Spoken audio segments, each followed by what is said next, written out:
Hi, I'm Grady Culhane in the CapeCod.com NewsCenter, joined by a special guest from the Woods Hole Oceanographic Institution to talk to us more about Alvin, the manned submersible that is famous for several various expeditions that we're going to talk about today. It's celebrating a special anniversary, its 60th.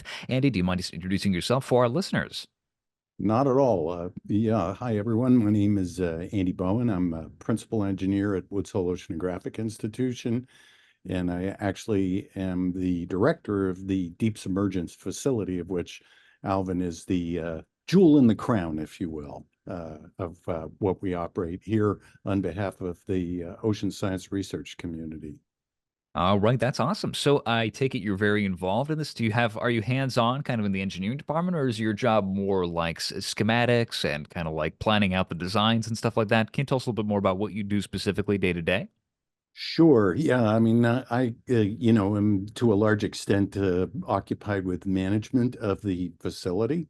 I started at Woods Hole in 1985, and in those days I was much more of an engineer than perhaps I am today. But the majority of the time that I put into the deep submergence facility, and Alvin in particular, is administrative, but working with our team, looking at the user community who we serve, as well as serving as an interface for the funding agencies, principally the National Science Foundation, who support Alvin. hmm Is there any days you occasionally miss the copper wire in Greece and you just want to be able to get right back into it, or are you pretty satisfied with your leadership role as of late? Yeah, it's a bit of a needle to thread because I know enough about the deep submergence tools and submersibles and robots and that sort of thing, having worked in this field for many years. From time to time, I love to sort of get my fingers dirty, if you will, on the technical part, but I also have to recognize that we have a really talented group of technical people, engineers, pilots, etc.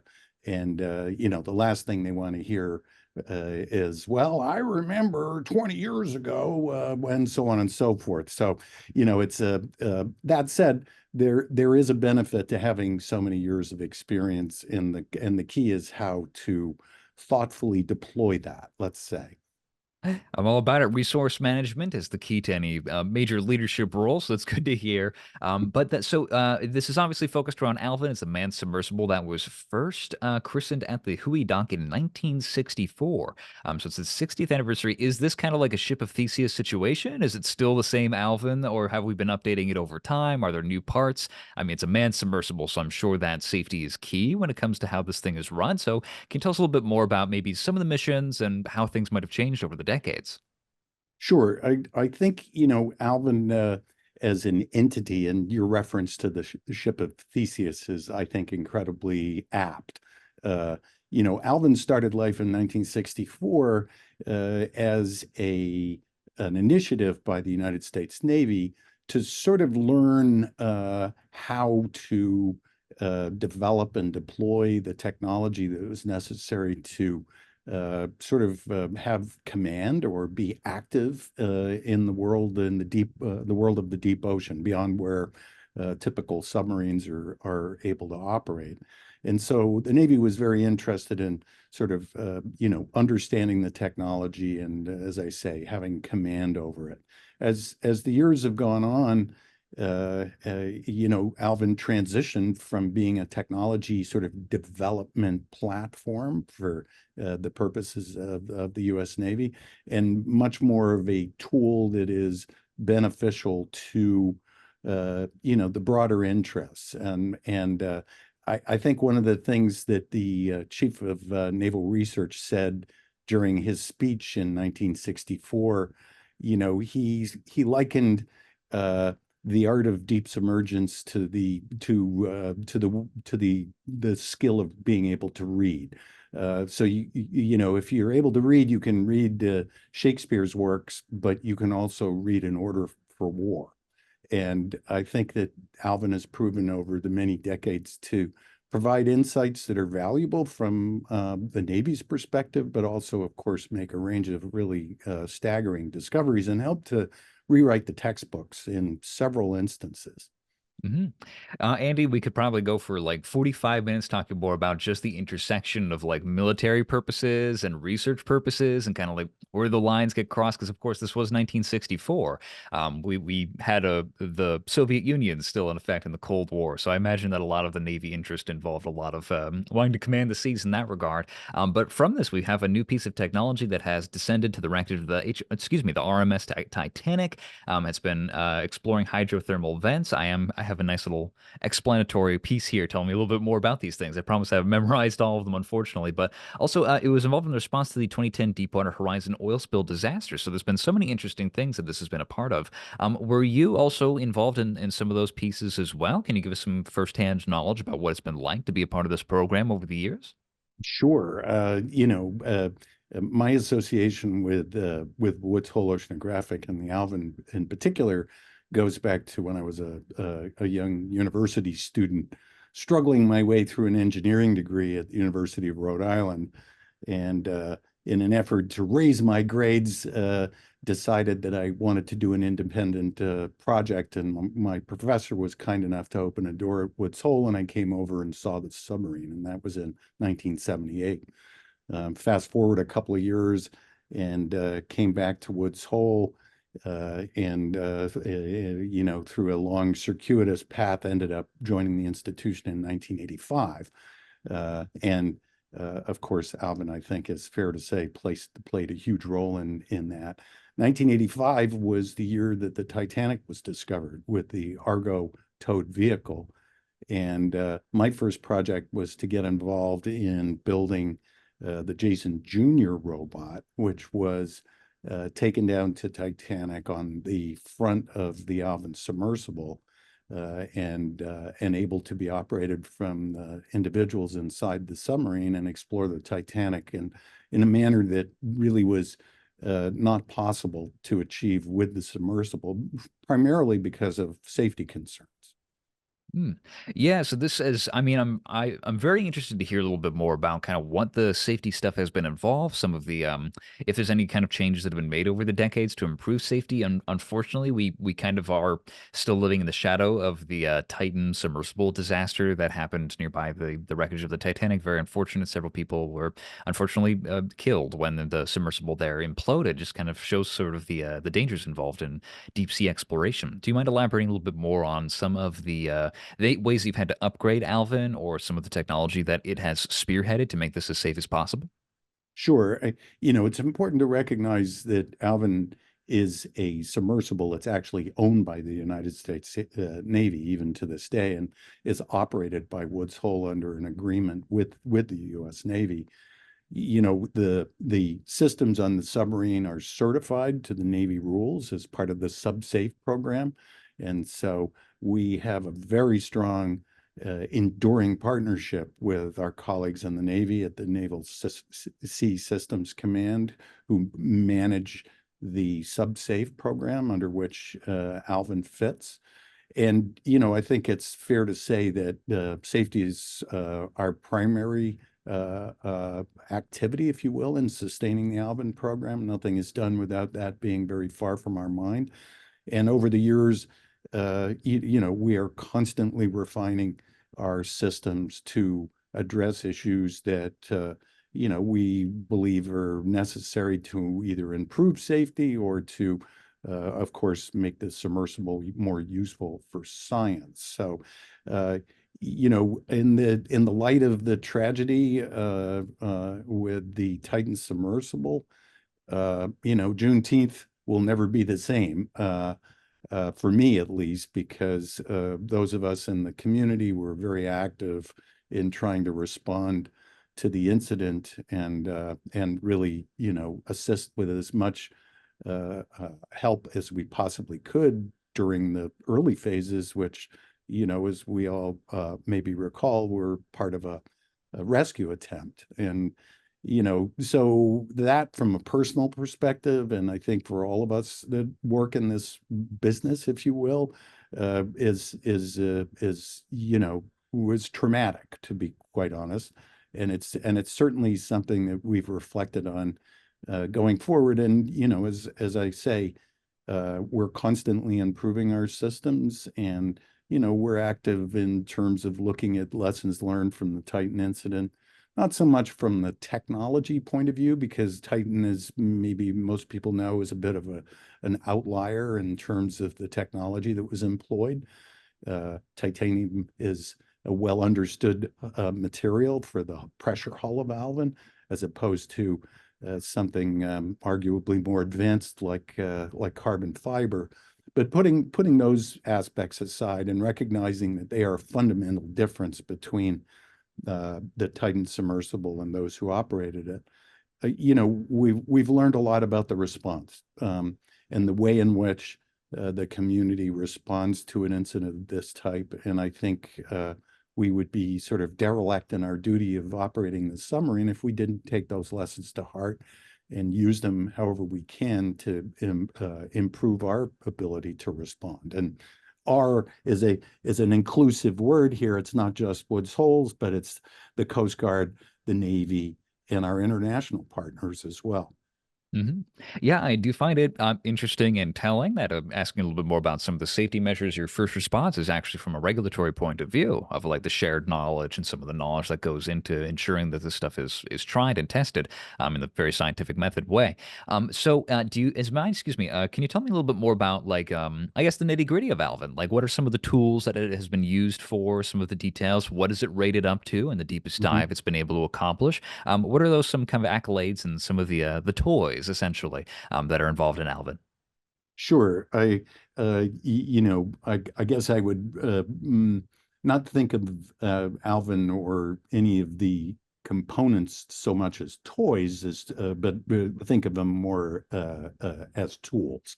Um, Going back to your point a few minutes ago about the ship of Theseus, of course, Alvin has been continually upgraded over the past 60 years to the point where there's none of the original submersibles still actually in operation. The hull has been changed 3 times. The depth has been increased 4 times, and it has been continually improved. I think the type of science that the submersible really excels at is bringing people to the seafloor. And there's often a contrast with robots, for example, in terms of exploring and understanding the deep ocean. I'm here to report that though I've spent a substantial amount of my career developing that technology, meaning remote technology, robotics, etc., I've come to really appreciate the role of humans in the ocean. We still have an uncanny ability to put things that are unknown in context.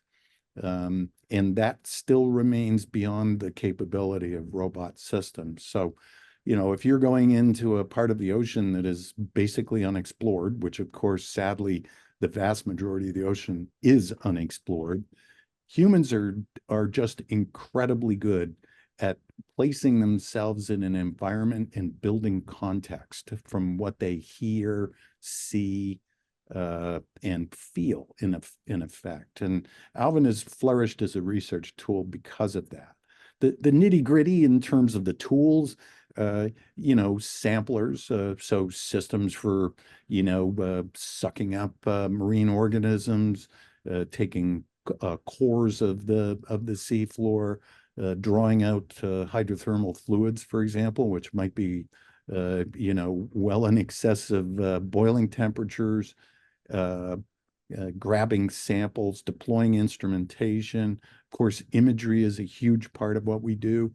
And as most people will appreciate, images, cameras, and so forth are continually improving. So it's really one of our key activities is to make sure that Alvin is at the leading edge technically and able to do that science. And I would say maybe a final thought on that is that the tools are key, but honestly, the most important thing are the people that are behind the program. hmm And we pride ourselves here by having a very rich and strong, and I would argue successful history of having the best people we possibly can, helping science do the work that they want to do. One of the pilots, famously, I think, is quoted as, science sometimes comes out to sea with, a theory and half an idea and fewer parts. And oftentimes it's the strength and skill of the pilots and their knowledge that helps partner with the scientists to actually make extraordinary discoveries. Hydrothermal vents, certainly a key one that you referenced a few minutes ago. hmm That's really fascinating. Actually, my next question was going to be based around like what is the role of like robots in some of this? We've seen so many unmanned submersibles, but like you've already put it so eloquently. The context that I've been thinking a lot as well is we've been doing fewer and fewer space missions actually with that are manned. We haven't gone to the moon in a while, and we talked a little bit about in earlier years. We actually had a WHOI engineer, Laurel O'Hara, who Mm. is a NASA astronaut. She went to the International Space Station very recently. She even did a speak excuse me, talking with some local students and whatnot. And so it seems us as a humanity just enjoy going to the most harshest, unwelcoming places known to man and trying to really just get a person down there. Do you mind talking a little bit more about like what do you think the role is for you guys as scientists and desiring a little bit more to see? You mentioned before, I think it's like I don't remember the percentage nowadays, but definitely more than half of the world's oceans haven't even been mapped yet. We've never seen them before, and we seem to be making new discoveries every day. It's interesting to know that Cape Cod is the little old, hospitality zone people love to visit for vacation, but it's also on the bleeding edge when it comes to exploring the seafloor. Do you think that we have more to do? Do you think we're hitting the end of what there is still to discover? Where are we, do you think, in that regard?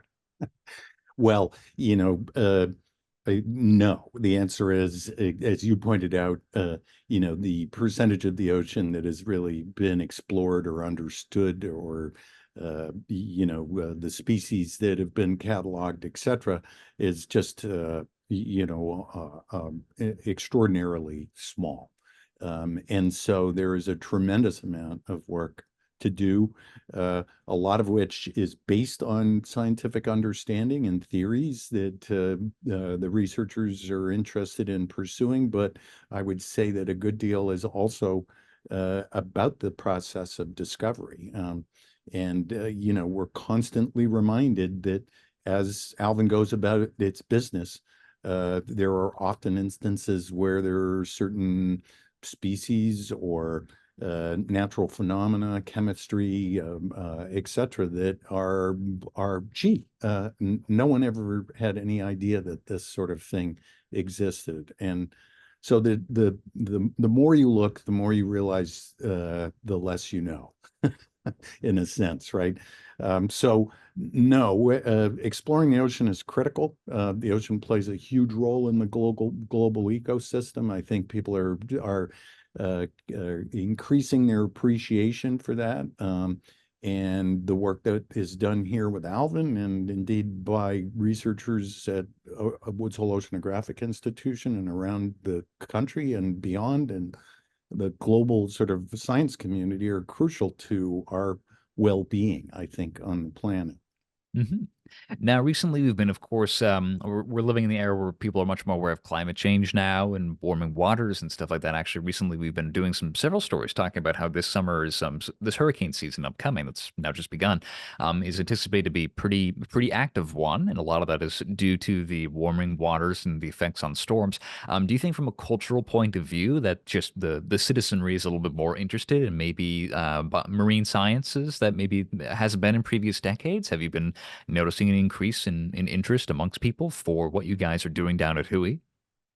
I think that the answer to that, and it's an optimistic perspective, of course, but I believe it actually to be true, is that people worldwide, and certainly in the United States, understand, I think, more than ever before has been the case, that the effects that we can create, if you will, in the natural environment, whether they be in the ocean or in the atmosphere, or within our sort of global ecosystem, are all interconnected, and that the ocean is likewise a huge part of of that. And as you made reference, the effects on weather, for instance, on the viability of our coastal resources, and the effect on climate and the way in which carbon moves through the natural environment is the ocean has a huge role to play in all of that. And yet it's really sort of under sampled. But that's rapidly, I think, changing, and there's a great deal of work that's going into that. And I guess the last thing I would say on the topic too is that, I'm not a scientist, I'm an engineer, I'm into the technology. And I would say that in our cohort, meaning the engineers and the technicians and the operators, we see a real appetite on the part of young members of the broader community wanting to be involved in what places like Woods Hole does, and that is actually a really valuable motivation. That's bringing some super talented people to our community, and we're very thankful for that. Mhm.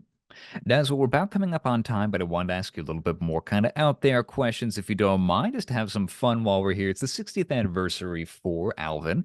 Do you mind talking a little bit more about some of the other submersibles that you have in the fleet, some of the programs that are ongoing? And as well, after that, just talk a little bit more about, I want to ask where you think we're going to be in another 60 years from now, the 120th anniversary of Alvin. How many jets will be involved, or how many people we can pack into one of our favorite submersibles bound for the bottom of the ocean, bound to the bottom of Challenger Deep. But yeah, just a little bit more about some of the other programs that are ongoing, I guess, first. Sure. I mean, WHOI, or Woods Hole Oceanographic, is a big organization and has, many different tentacles that are moving in so many different directions that would be difficult for me to capture it in any meaningful way. I think that from a technology perspective, the idea of an always on and always connected ocean. Um, a previous director of the institution was fond of saying an internet of swimming and floating things, right? Uh, and that enhances the capability of a platform like Alvin. So it's about building impact from the research perspective. So having a robot that can, you know, expand the footprint, if you will, of Alvin in a virtual and maybe an actual reality, so that a robot can work in partnership with the submarine. You can imagine a day not that far from now, and in fact, it's sort of really happening for the most part, where robots make the measurements. They're very good at doing what you tell them. Robots are not very good at what you want them to do, which is to maybe make a discovery. So there's an important difference there. But if you tell them to go mow the lawn, so to speak, in an area that Alvin hasn't visited yet, and to take chemical measurements or photographs or what have you, the information they bring back makes the Alvin submersible much more productive, right? So it's the partnership of these sort of remote systems, if you will, that really, again, expands our footprint and the resulting impact that we can provide the science, which again broadens the understanding. And maybe just the final thought is, Alvin started life in a day when, you got to the seafloor and you took some photographs and drove around with looking at the natural environment with just your headlights, right? Which isn't necessarily a great way of actually exploring. And I think that these future systems are kind of illuminating the ocean because they're there with some persistence. In other words, they're there for longer periods of time than Alvin can sustain. Um, and they cover much larger areas. And I think that if we were to think 60 years from now, I would be surprised if the Alvin submersible is not still a key part of what's being done. Because as I mentioned before, humans have a place in the deep ocean, but there will be a richer, more diverse set of these robotic tools that sort of broaden the sort of footprint, if you will, of that Mhm. of that human presence in the ocean. Sure. Yeah, it's very interesting. I guess next follow-up question is really it's not to put you in the hot seat or anything, but just to kind of emphasize how important it is to be efficient with this. I mean, I imagine it costs like how much does it cost to deploy Alvin between the fuel, the is there a ship, a vessel that has to kind of like support it? Like does it go into the millions for every expedition? I mean, can you give a rough estimate? You know, the if you take the research vessel Atlantis and the Alvin submersible, it's just short of $100,000 a day.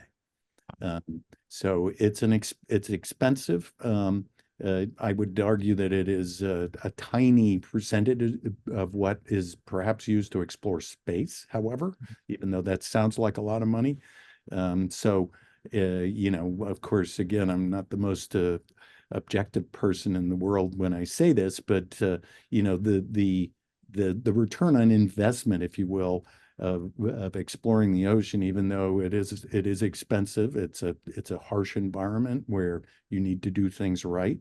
Um, you know, that return on investment is in everyone's favor. Mhm. Yeah, that is very good to know. I mean, we've already discovered so much. We already talked about like the involvement, even like predicting weather. Just like so much more science has been able to be helpful for us as a species. Now as well, I you kind of mentioned before the pictures that would come back, like the original, like back in the 60s and 70s. A lot of it was just driving around on the bottom of the ocean.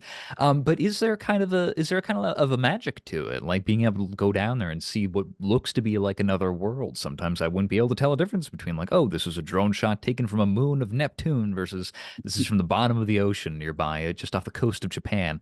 Is there something like special about it that's kind of hard to encapsulate that maybe drew you to this industry before, or you think draws maybe some younger generation of engineers? Can you just talk a little bit about that kind of that unknowable factor, that variable it's hard to describe? Yeah, that's a great question. You know, I'm of a certain age and certainly grew up flipping pages of National Geographic, right? Looking at the early days of ocean exploration, Jacques Cousteau and his little submersible, which Alvin, to a certain degree, was patterned after. I think, you know, that is. Uh, Empowering, right? And it's inspirational. And I think one of the reasons, again, going back to this question of whether Alvin and humans have a place in the future, I think storytelling is a compelling part of this. I think it was someone famously said once, you know, no one ever grew up wanting to be a robot. Um, and, you know, they're right. The inspirational quality that uh, an experience diving in Alvin creates vis-a-vis storytelling and being able to come back and describe the environment to your colleagues and to the public writ large.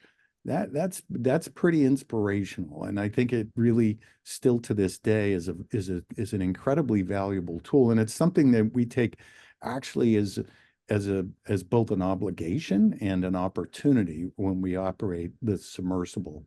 Is that part of what we want to do, of course, is to focus on the science to be done, but we also want to leverage off that inspirational quality uh, and to tell the stories and to use it to bring, you know, increasingly diverse and important contributions.